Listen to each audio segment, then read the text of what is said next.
Telangana global సమ్మిట్లో భాగంగా ప్రముఖ నిర్మాత అల్లు అరవింద్ కొన్ని వ్యాఖ్యలు చేశారు. ఆ వ్యాఖ్యలు ఇప్పుడు అల్లు అరవింద్కి బెడిసి కొట్టాయి అన్నట్లుగా కొన్ని వార్తలు వస్తూ ఉన్నాయి. ఇంతకీ అల్లు అరవింద్ గారు ఎటువంటి వ్యాఖ్యలు చేశారు, ఆ వ్యాఖ్యలు అతనికి ఎందుకు బెడిసి కొట్టాయి అనేది మనం పూర్తి స్థాయిలో విశ్లేషణ చేసుకుందాం. ప్రస్తుతం మనతో పాటున్నారు ప్రముఖ సినీ రాజకీయ విశ్లేషకులు, ప్రముఖ సీనియర్ జర్నలిస్ట్ శ్రవణ్ కుమార్ గారు. వారితో మాట్లాడదాం. శ్రవణ్ గారు నమస్తే అండి. నమస్కారం అండి. తెలంగాణ గ్లోబల్ సమ్మిట్లో భాగంగా అల్లు అరవింద్ గారు ఆయన చేసినటువంటి వ్యాఖ్యలు ఆయనకి బెడిసి కొట్టాయి అన్నట్లుగా కొన్ని వార్తలు వస్తూ ఉన్నాయి. ఇంతకీ అల్లు అరవింద్ గారు చేసినటువంటి వ్యాఖ్యలు ఏంటి, అవి ఆయనకి ఎందుకు బెడిసి కొట్టాయి అంటే ఏం చెప్తారు? తెలంగాణ రైజింగ్ అని చెప్పేసి ఇప్పుడు తెలంగాణ ప్రభుత్వం చేస్తున్నటువంటి ఈ తెలంగాణ సమ్మిట్ ఒక భాగంగా తెలంగాణ వివిధ రకాల పెట్టుబడులు రావాలనే సంకల్పంతో చేసినటువంటి కార్యక్రమం అది. సరే, దానివల్ల ఎంత ప్రయోజనం అవుతుంది ఏంటి అనేది రాజకీయ చర్చ మనకు అనవసరం లేదు. అయితే అందులో భాగంగా వివిధ రకాల సెక్టర్స్ అంటే ఐటీ సెక్టరు, ఫార్మా కంపెనీస్, అలాగే ఫిల్మ్ సెక్టర్ కూడా తగిన ప్రాధాన్యత ఇస్తాము.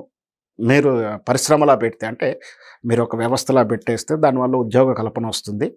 సో అని చెప్పి ప్రభుత్వం ఒక సెక్టర్ని పరిగణించి వీళ్ళతో కూడా చర్చలు చేయడం జరిగింది. వీళ్ళని కూడా ఆహ్వానించడం జరిగింది. సినీ పెద్దలందరూ కూడా వెళ్ళడం జరిగింది.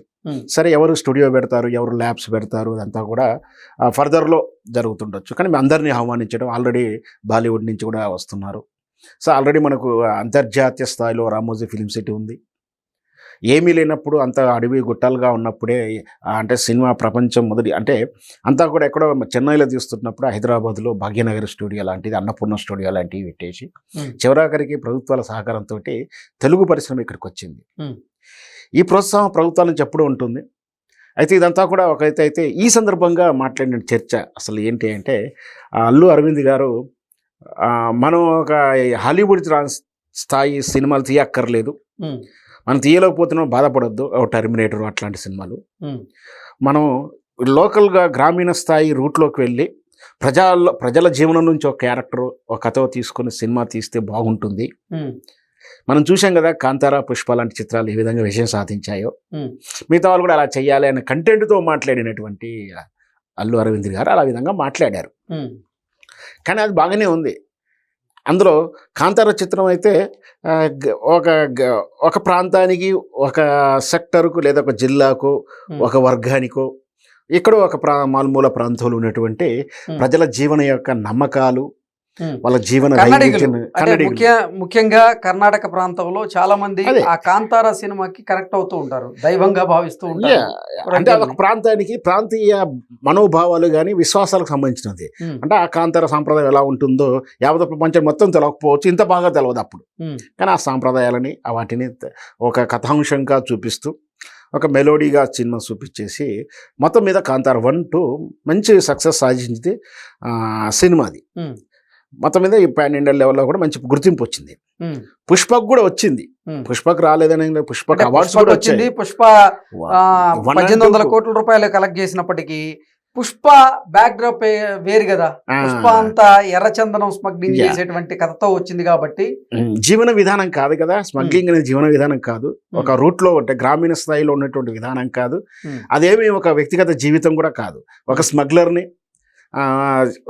హీరోగా చేయడం, ఎలివేషన్ చేసి 1 and 2 సిరీస్లో ఒక కమర్షియల్ వాల్యూ. నువ్వు సినిమా తీస్తున్నావు, సినిమా అంటే వ్యాపారం, వ్యాపారం అంటే డబ్బులు పెట్టుబడి పెట్టిన దాన్ని రిటర్న్ రావడం, లాభాలు ఏ విధంగా సేకరించాలి అనే ఫార్ములా మీద నువ్వు కథను తయారు చేసుకున్నావు.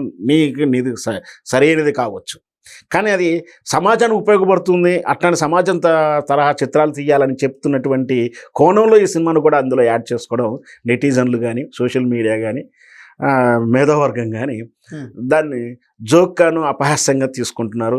లేదంటే అరవింద్ గారిని ట్రోల్ చేస్తున్నారని చెప్పొచ్చు. నిజంగా మనం అవెంజర్స్, ట్రాన్స్ఫార్మర్స్ వంటి సినిమాలే తీయనక్కర్లేదు, మనం మూలాల్లోకి వెళ్ళి చిన్న చిన్న గ్రామాల్లో జరిగేటువంటి వాస్తవ గాథలను ఆధారంగా చేసుకొని మనం అంతర్జాతీయ స్థాయిలో గుర్తింపు వచ్చేలాగా సినిమాలు తీయచ్చు అంటూ ఉదాహరణగా కాంతార, పుష్ప సినిమాని ఆయన ఉదహరించడం జరిగింది. అయితే కాంతారాన్ని యాక్సెప్ట్ చేశారు కానీ పుష్పాని మాత్రం కొంతమంది యాక్సెప్ట్ చేయట్లేదు. ఎందుకంటే కాంతార కన్నడిగులకు సంబంధించినటువంటి అది ఆధ్యాత్మిక భావంతో తీసినటువంటి ఒక సినిమా కాబట్టి ఆ చింతనలోకి వెళ్తారు. కానీ పుష్ప అనేది సొసైటీకి ఒక మెసేజ్ ఇచ్చేటువంటి స్టోరీ కాదు. అంటే ఎర్రచందనం స్మగుల్ చేసేది దాని గురించి ఆ, వచ్చినటువంటి స్టోరీ కాబట్టి ఆ ఇతివృత్తంతో తెరకెక్కినటువంటి చిత్రం కాబట్టి దాన్ని అసలు ఎలా గ్రామాల్లో జరిగినటువంటి నిజ జీవిత గాథలను ఆధారంగా చేసుకొని చేస్తారు, అలాంటి ఉదాహరణగా కూడా చెప్పకూడదు కదా అని కొంతమంది అతని మీద ప్రశ్నిస్తూ ఉన్నారు. ఎలా చూడాలంటారు? ఖచ్చితంగా అదే చెప్తున్నాను. సమాజానికి ఉపయోగపడే చిత్రాలు మూలాలకు వెళ్ళాలి అంటే నిజ జీవితంలో ఒక ప్రతిస్పందించేటువంటి ఒక మిర్రర్ ఎఫెక్ట్గా ఉండాలి. అంటే చూస్తే ఆ పక్కింట్లోనూ మన ఊర్లో జరుగుతుందని చూసామన్నట్టుగా ఉండాలి.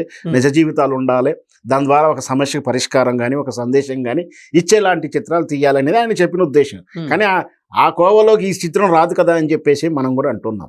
పుష్ప అనేది ఒక స్మగ్లరు, చిన్న స్థాయి స్మగ్లర్ నుంచి జాతీయ స్థాయి ఇంటర్నేషనల్ స్థాయి స్మగ్లర్గా ఎదగడం, ప్రభుత్వాలను ప్రశ్నించడం, ప్రభుత్వాన్ని అంటే ప్రశ్నించడం మీన్స్ ప్రభుత్వాన్ని మార్చే కెపాసిటీ ఉండడం, లక్షలు కోట్లు పెట్టి తను ప్రజల కన్నా ఆయనకి ఏం ఉపయోగపడాలనే టాస్క్ తీసుకొని పని చేస్తున్నాడు.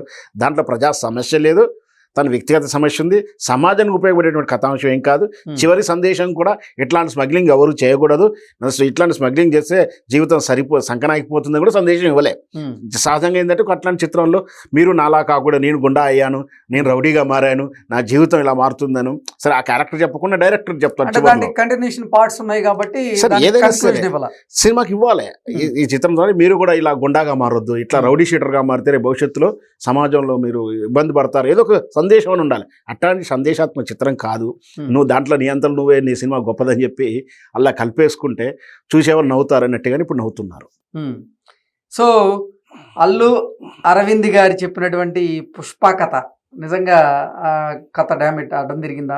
ఖచ్చితంగా డామేజ్ అడ్డింది. ఆయన ఎందుకంటే ఈ పబ్లిక్కి నిజాన్ని అర్థమైపోయింది. ఆయన ఉద్దేశంలో తనకు ఎవరి బిడ్డ వారికి ఒంటరిగా సామెత ఉంది, కాకి బిడ్డ కాకి ముద్దే కావచ్చు, నీ సినిమా నీదే గొప్పది కావచ్చు, కానీ గొప్ప వాళ్ళు పక్కన కూర్చోబెట్టి ఆ స్మగ్లర్ సినిమా చూపిస్తానంటే అది మంచి పద్ధతి కాదు. మొదట్లో ఆ చిత్రానికి అవార్డు వచ్చినప్పుడు కూడా నేను విమర్శించాను. నటన బాడే ఉంది, సినిమానే చూడండి. ఒక అవార్డు ఇవ్వడం అంటే అవార్డు ఇచ్చేది దేనికోసం ఇస్తాం? ప్రోత్సహించడానికి ఇస్తాం. ఇలాంటి వాళ్ళు నీలాంటి వాళ్ళు ఇంకొకరు తయారవ్వాలని, ఇట్లాంటిది ఇంతకన్నా ఎక్కువ మంచి ప్రోగ్రెస్లో ఉండాలి అనే ఉద్దేశంతో ప్రోత్సాహం కోసం ఇచ్చేది ఉద్దేశం అవార్డు. నువ్వు ఇట్లాంటి క్యారెక్టర్లకు అవార్డు ఇచ్చుకోకపోతే ఇట్లాంటి ఇంతకన్నా ఎక్కువ సాడిస్ట్ చిత్రాలు స్మగ్లింగ్ చిత్రాలు రావడానికి ఆస్కారం ఉంటుంది కాబట్టి అవార్డు ఇవ్వకూడదని ఉద్దేశం. సో ఏదైనా సరే ప్రభుత్వ నిర్ణయాలు జరిగిపోయింది. అలాగే అల్లు అరవింద్ గారు కూడా ఆయన ఏ ఉద్దేశంతో అన్నాడేమో కానీ మొత్తం మీద అడిగిన ఉద్దేశం కానీ చెప్పిన ఉద్దేశం కానీ ఆయన చిత్రాన్ని గొప్పతనంగా చేసుకోవాలని అనుకున్నాడేమో. అనుకుంటే తప్పేం లేదు, కానీ మంచి చిత్రం సమాజానికి ఉపయోగపడే చిత్రం అని ఆయన మాత్రం భావిస్తే మాత్రం అది తప్పు అని నెటిజన్స్ కానీ సోషల్ మీడియా వాళ్ళు కానీ సినిమా విమర్శలు కానీ స్పష్టంగా చెప్తున్నారు. ఓకే అండి, థ్యాంక్ యూ సో మచ్.